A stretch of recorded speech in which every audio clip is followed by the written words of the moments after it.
ស្រាវជ្រាវតាំងវត្ថុបុរាណជារបៀបមួយក្នុងចំណោមរបៀបស្រាវជ្រាវវប្បធម៌នេះក៏ជាការងារធ្វើឲ្យជាក់ស្ដែងគោលការណ៍អភិរក្សនិងពង្រីកនៅអត្តសញ្ញាណជាតិផងដែរនៅខេត្តទ្រវីងវត្ថុបុរាណជាច្រើនរបស់នាមីងខ្មែរចំនួនមុនបានរក្សាទុកដោយប្រុងប្រយ័ត្នក្នុងគ្រួសារនិងវត្តអារាមជាច្រើនហើយពេលសារមន្ទីរវប្បធម៌ជនជាតិខ្មែរបានបង្កើតសហគមន៍ក៏ព្រួតដៃគ្នាបរិច្ចាគអភិរក្សនៅវត្ថុបុរាណដ៏មានតម្លៃយ៉ាងច្រើនផងដែរ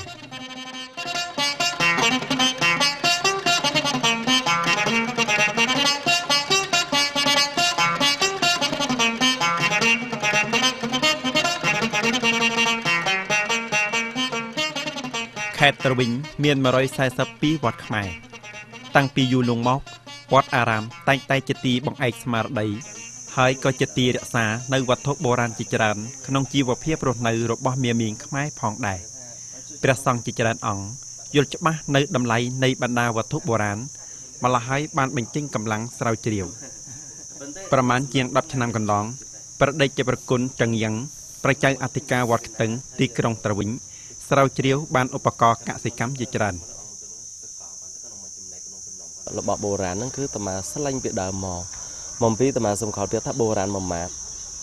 ទោះយ៉ាងនេះជាយើងរាល់ថ្ងៃយើងថាខ្លួនយើងជាសម័យប៉ុន្តែពីថាបុរាណមួយម៉ាត់ទោះយ៉ាងនេះជាឪពុកម្ដាយយើងហើយបើសិនជាយើងអត់មានឪពុកម្ដាយយើងសួរជាយើងមានរូបយើងដែរឬអត់បាទហើយដូចនេះយើងប្រៀបរបស់បុរាណដូចជាឪពុកម្ដាយយើងអញ្ចឹងហើយលើឪពុកម្ដាយយើងគឺជាដូនជាតាយើងហើយជាទួតជាលួតជាលារបស់យើងគឺជាអ្នកដែលគេខំសាងទុកឲ្យយើងហើយដូចនេះហើយតាំងតាមាឡើងទូនាទីជាចៅអធិការមកដល់ឡូវចង់រក្សាចង់អភិរក្សអ្វីដែលជាដូនជាតាទុកឲ្យយើងដើម្បីជាដួងព្រលឹងរបស់ជាតិតាមលោកអាចារ្យទាំងឡាយឲ្យដឹងថាដើម្បីឲ្យងាយស្រួលក្នុងពលកម្មមាមីងខ្មែរបានបង្កើតឧបករណ៍ជាច្រើនប្រភេទមួយចំនួនបានឆ្លាក់យ៉ាងផ្ចិតផ្ចង់ឆ្លងកាត់ច្រើនដំណាក់កាលអភិវឌ្ឍក្បាច់រចនាលើបណ្ដាឧបករណ៍ពលកម្មក៏មានចំណុចខុសគ្នាផងដែរមកដល់ពេលនេះវត្ថុបុរាណជាច្រើនបានខូចខាតមួយចំនួនក៏បង់ទៅដូច្នេះហើយទើបវត្តអារាមទាំងឡាយបានស្ដារឡើងនិងដាក់តាំងដើម្បីជួយមាមីងខ្មែរយល់បន្ថែមអំពីការច្នៃប្រឌិតរបស់ជនជាតិខ្មែរ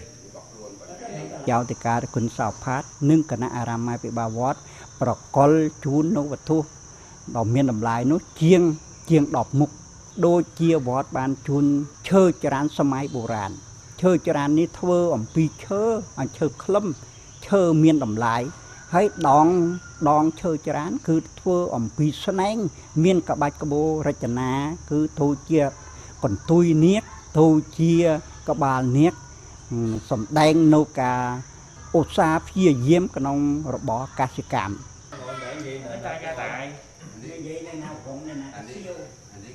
វត្តតាថេវនៅស្រុកកូកេ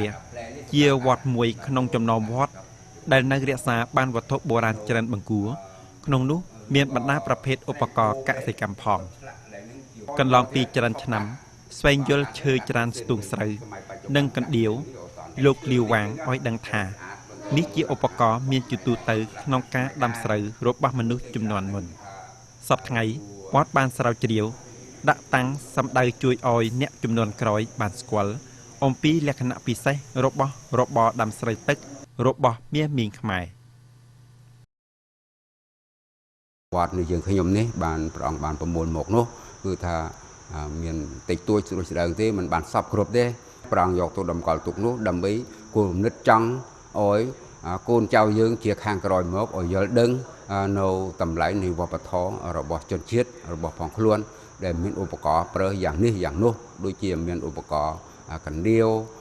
និងត្រល់សម្រាប់ត្បាញនៅសម្ពត់ប្រើប្រាស់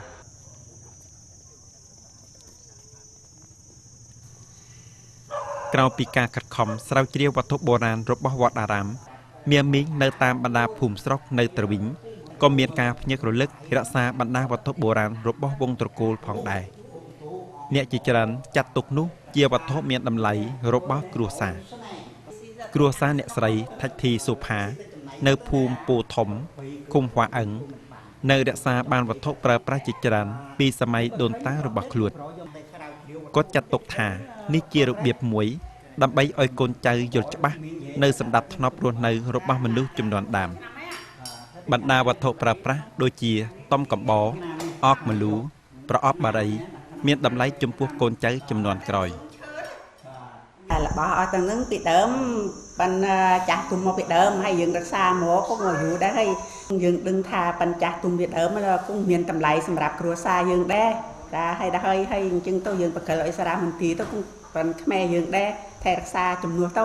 អាទុកនឹងក្នុងតាចឹងcũngបានដែរមកប៉ុន្តែថ្ងៃក្រោយទៅផាត់ទៅពីចូលចំណេះទៅរមុខរមាំឃើញទៅបាត់អត់អំពើអត់ប្រយោជន៍ទៀតឆ្នាំ 1992 វត្តអង្គទីក្រុងត្រវីងបរិច្ចាគដីកសាងសារមន្ទីរវប្បធម៌ជនជាតិខ្មែរខេត្តត្រវីងព្រមជាមួយនោះវត្តអង្គក៏បានបំផុសពុទ្ធបរិស័ទបរិច្ចាគវត្ថុបុរាណដើម្បីដាក់តាំងផងដែរគ្រួសារជាច្រើនបានស្ម័គ្រចិត្តបរិច្ចាគវត្ថុជាច្រើនដ៏មានតម្លៃគណៈកម្មការពុទ្ធបរិស័ទប្រសង់ក្នុងវត្តហ្នឹងមានជូននៅវតីដីចំនួន 4,000 ម៉ែត្រកាឡាជាងហ្នឹងឲ្យមន្ទីរវប្បធម៌កីឡាទេសចរដើម្បីកសាងនៅសារមន្ទីរមួយដើម្បីបង្ហាញនៅស្នាដៃស្នាប្រហោះរបស់ជនជាតិប្រសង់យើងដែលបានកសាងថែរក្សាទុកមកទី2នឹងបង្ហាញឲ្យកូនចៅពូជពងជាខ្មែរនឹងយល់ច្បាស់ឃើញនៅវប្បធម៌របស់ខ្លួនហើយជួយថែរក្សាការពារឆ្នាំ 1997 សារមន្ទីរវប្បធម៌ជនជាតិខ្មែរខេត្តត្រវីងបានដំណើរការដាក់តាំង 1076 វត្ថុបុរាណគ្រប់ប្រភេទក្នុងនោះមានឧបករណ៍កសិកម្មជាច្រើនដែលបានធ្វើពីឈើប្រណិតឆ្លាក់យ៉ាងផ្ចិតផ្ចង់ដូចជាកង្ហាបូមទឹកបម្រើឲ្យការផលិតកសិកម្មឈើច្រានស្ទូងស្រូវកណ្ដៀវកាត់ស្រូវរូបក្បាលអ្នក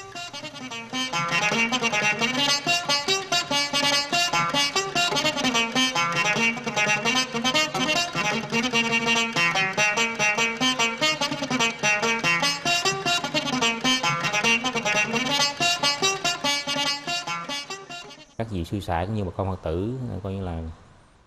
yếu rằng cái ព្រះសង្ឃទាំងឡាយក៏ដូចជាមានមីងពុទ្ធបរិស័ទយល់ឃើញថាសារមន្ទីររក្សាវត្ថុបុរាណជាកន្លែងរក្សាល្អបំផុតព្រមទាំងក៏ជាកន្លែងផ្សព្វផ្សាយឧទ្ទិសនាមនៅរូបភាពវត្ថុបុរាណដល់មហាជនផងដែរដូច្នេះក្នុងពេលកន្លងដើមពីការភ្ញាក់រលឹកនោះព្រះសង្ឃគណៈកម្មការវត្តនិងមានមីងពុទ្ធបរិស័ទសែនចាប់អារម្មណ៍ជួយឲ្យសារមន្ទីរមានវត្ថុបុរាណដ៏កម្រជាច្រើន សារមន្ទីរវប្បធម៌ជនជាតិខ្មែរខេត្តត្រវីងមានច្រើនមណ្ឌលដាក់តាំងវត្ថុបុរាណក្នុងនោះមណ្ឌលដាក់តាំងឧបករណ៍ប្រើប្រាស់ក្នុងគ្រួសារស្ដែងឡើងច្បាស់នៅលក្ខណៈរស់នៅប្រចាំថ្ងៃរបស់មនុស្សចំនួនមុនបណ្ដាវត្ថុបុរាណដាក់តាំងក៏សងឲ្យឃើញនៅមួយចំណែកនៃជីវភាពរស់នៅដ៏ជិតស្និទ្ធជាមួយធម្មជាតិនិងការច្នៃប្រឌិតរបស់មាមីងខ្មែរផងដែរ វត្ថុដែលជាង100ឆ្នាំជាងហើយហ្នឹងវាតែងតែមានការរិចរិលមានតែងតែមានការខូចខាតបើអញ្ចឹងយកទៅដល់សារមន្ទីរបងប្អូនយើងខ្ញុំណាក់ជំនាញការហ្នឹងក៏មានវិធានការដែលរៀបចំដូចជារក្សាក៏ខ្ញុំមានថ្នាំដើម្បីដាក់ទៅបង្ការកំអយកណ្ដៀកណ្ដាតបំភ្លេចបំផ្លាញធ្វើដូចជាកន្លែងណាជារបរកសិកម្ម កន្លែងណាជាឧបករណ៍នេសាទគេឃើញគេអាចយល់បានឧបករណ៍ណាបំរើទៅខាងរបរណា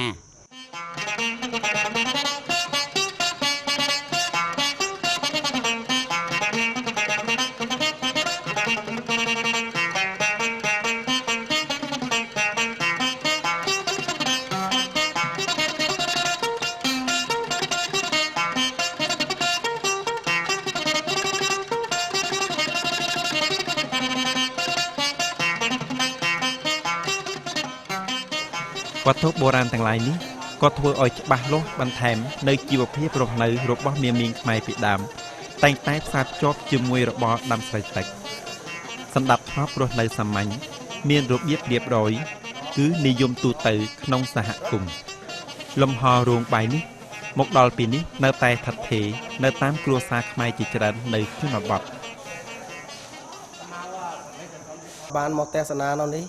ក៏គាត់ញ៉ាំឃើញនៅវត្ថុបុរាណតាក់ទងដល់ទំនៀមទម្លាប់ខ្មែរយ៉ាងច្រើនឧទាហរណ៍ដូចជាមានវត្ថុបំរើក្នុងជីវភាពការរស់នៅសប្តាហ៍ថ្ងៃដូចជាចង្ក្រានចង្អើចង្ក្រានមានត្បាល់កាន់បាទត្បាល់បុកអង្គមានមួយចំនួនសម្ភារៈដើម្បីនឹងចាប់ត្រីរបស់ខ្មែរយើងដូចជាអង្រុតត្រង់ត្រកជាដើមមួយជើងនេះគឺ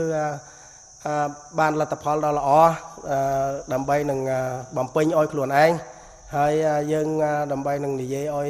សិស្សានុសិស្សរបស់យើងដឹងក្រៅពីបណ្ដាមណ្ឌលដាក់តាំងវត្ថុប្រើប្រាស់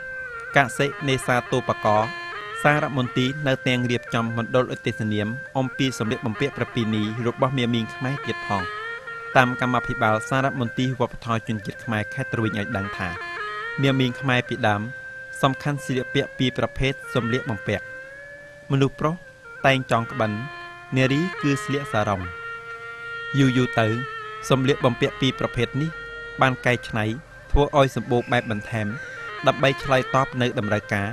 ជាក់ស្ដែងគឺក្នុងពិធីបុណ្យទានអាពាហ៍ពិពាហ៍